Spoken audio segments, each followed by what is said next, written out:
د لوی سپېڅلي خدای په نامه. ګلالیو ماشومانو او ځوانانو، السلام علیکم ورحمت الله.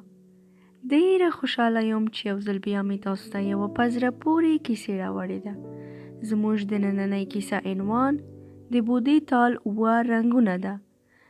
دا کتاب ګرین چیسا لیکلی ده او محمد بشیر غفارزی د درخت دانش کتابتون لپاره پښتو ته ژباړلې ده. راځئ چې دا کیسه واورو. د بودې تال 7 رنګونه کوم دی؟ سور رنګ، هغه سوري خنقاق اغوندي. نارنجي رنګ، په دې انځور کې کوم شی نارنجي رنګ لري؟ زیړ رنګ، په دې انځور کې کوم شی زیړ رنګ لري؟ شین یا زرغون رنګ، په دې انځور کې کوم شی شین رنګ لري؟ آبی یا آسمانی رنګ، په دې انځور کې څه شی آبی یا آسمانی رنګ لري؟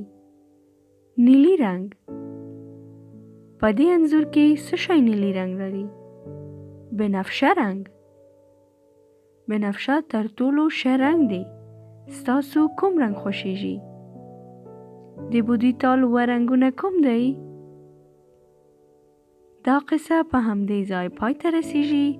ښه ګرانو کوچنیانو، خدای دې وکړي چې دا لنډې قصه مو د خوښۍ وړ ګرځېدلې وي.